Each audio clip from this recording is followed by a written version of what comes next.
Yo, welcome back to Val 101. In this episode, we'll be talking about the basics of positioning in Valorant. So we know what agent we're playing, we know how to move, we know how to shoot. But now the question is, where do we play? Now this all goes back to the central idea when it comes to improving at Valorant, which is making your shots as easy as possible and make your opponent's shot as difficult as possible. Positioning can literally dictate the result of a fight before it even started, so it is fundamental when it comes to creating advantageous situations for either you or your team. Positioning is most important and applicable when you are defending, so most of the concepts I will be talking about will be when you are on the defender side. First and foremost, what makes a good position? Well, a good position is one in which you can easily isolate angles and one that your teammates can easily play off of. Questions you should ask yourself to know if your position is good or not is 1. Can I easily retreat to cover after I take my shot?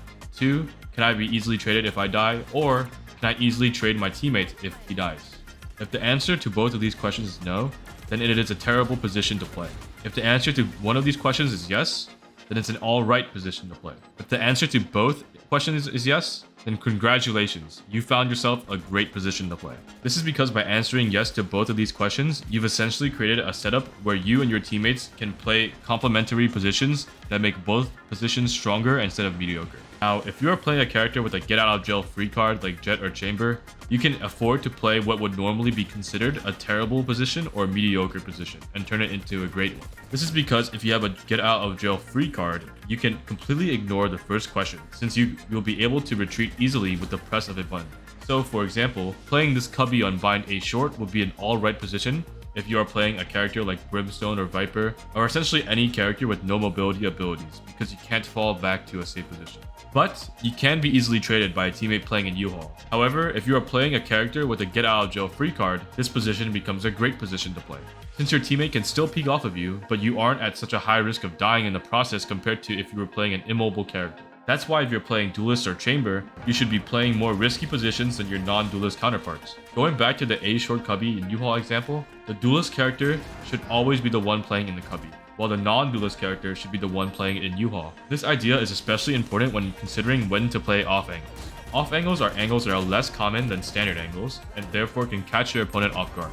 The trade-off with playing off angles is that they are more risky to play, since they often have less cover or playability than the standard angles.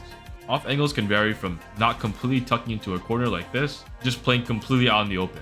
For characters that are not duelists, they mostly play the less risky off angles, such as not completely tucking in a corner, as their utility is extremely valuable and the risk is not worth the reward. However, duelists and Chamber are practically made to play these unorthodox angles to catch their opponent off guard, since their abilities allow them to slip into cover much faster than other agents. That's why you may see a lot of Chambers or Jets play on top of this U-Haul box right here. This is a very strong off angle that they can just easily get out of with a dash or a teleport. Another good quote-unquote off angle now is Top Chuck, but I say quote-unquote because it used to be an off angle that a lot of people played it, therefore making it a common angle because people started expecting it, but still a very good angle nonetheless. Play Chamber or Jet, you can easily TP out or dash out. Another good spot is over here on the top of the shower box. This is a very unorthodox place to play. If these guys are swinging front truck, they have to swing their crosshair all the way up to the shower box here.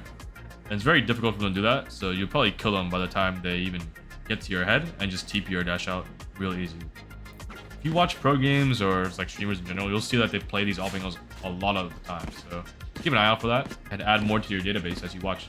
It is also important to note that these off angles become stronger and stronger when there are fewer players alive, especially if the enemy initiators are no longer a factor. This is because if it's like a 3v3 for example, your opponent will likely have less utility because they used it earlier in the round. And if the initiators are down, that means they have no recon abilities to find out where you are, forcing them to throw their body at you, leading to free kills. Another factor that contributes to making a position good or bad is its playability. What do I mean by playability? Well, it means that you are playing a position in which you can easily isolate multiple angles and weave between them.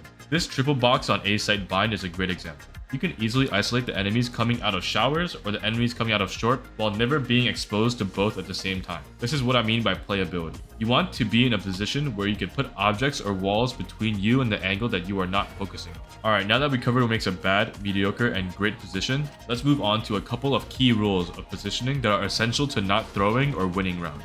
Number 1, if you are playing an area with lower numbers, play more passive. If you are playing an area with higher numbers, you can afford to play more aggressive. This is because you have teammates with you who are able to take over. Most of the time, teams will send their controller or sentinel player to play a site by themselves, as they have proper utility to stall a push. This role is called the anchor. Your priority as the anchor player is not to get kills, but to stay alive and stall for rotations. If you get a kill and get instantly traded while your team is still on the way rotating, you've essentially lost your team the round, especially if it's on a site that is considered difficult to retake, such as A site on Haven or B site on Breeze. So if you ever find yourself alone on a site, please do not go for a risky peek and risk dying and losing the site for a cheeky kill. Instead, play passive, jump spot for safe information. If you see the enemy pushing your site, use your utility, smokes, or mollies to stall for rotations to give yourself a higher chance of winning the round. 2. This one is for my duelists and chamber mains out there. Use positioning as a way to force the enemy to use utility to clear choke points on the map. If you play an aggressive position and get Sova droned or fade dogged, you may feel like your effort was wasted. However, understand that forcing the enemy to use important utility to clear you out means that their actual site take will be weaker, as they have less utility. I know we've all been in a crazy site hit where it feels like you're playing Overwatch. You got 2 different dogs coming at you, a drone, a grenade, green birds, 10 different color smokes. Trust me when I say I've been through that, and I don't want that happening. So use positioning as a way to force the enemy to use key abilities to get you out. And if they don't, you'll be able to punish them. Now, you don't want to be playing aggressive angles all the time, and you also don't want to be playing passive positions all the time either. So the rule number 3 is mix up aggressive and passive angles when defending. If you always play a passive angle, the enemy will likely catch onto that and take map control for free. However, you can use this to your advantage. By mixing between passive and aggressive positions, you can catch your opponent off guard on rounds where they think you'll be playing a passive position, but instead you are playing a more aggressive one, leading to easy free kills for you. Or if you mix it the other way, if you are playing very aggressively but suddenly play very passive, the enemy will waste utility clearing a position that you aren't even playing, which goes back to my previous point. So make sure to mix up your position. If you see that the enemy team is not using proper utility or is clearing areas of the map recklessly and lazily, make sure to take advantage of that. In the same vein, do not play the same position over and over again. If you've been playing showers for 5 rounds in a row, it's time to switch it up. Play for short instead. You can smoke showers from U-Haul and play for the short part of the map and completely give up showers. Just don't play showers repeatedly over and over again. The enemy will catch on to your setup and will take advantage of your holes in your setup. Make sure to keep them guessing. They should not know where you're playing unless they use utility to find out, or bodies to find out. Remember the central idea. Make it easy to shoot them, but hard to shoot you. If you catch your opponent off guard, it will be easy for you to get the kill, but very difficult for them to do it back. Alright, rule number 4. Call out what positions you plan to play, or if you want to have a simple setup, communicate it to your team. That way your teammates will know how to play off you, rather than swinging in an attempt to save you, quote unquote, and have you both die in the process. Half of what makes a good position, well, good, is when your teammates are playing around them correctly. So communicate what you plan to do to make sure that your good positioning does not go to waste. So for example, if you're playing a duelist character like Jett, Raze, Reyna, Chamber, etc. on Bind, going back to my previous example, you can come up with a simple plan such as, hey, I'm gonna try and push up a short into the cubby, and you smoke deep short and peek off me U-Haul. Something as simple as that is extremely effective, as you and your teammates are playing complementary positions that make both positions stronger instead of mediocre.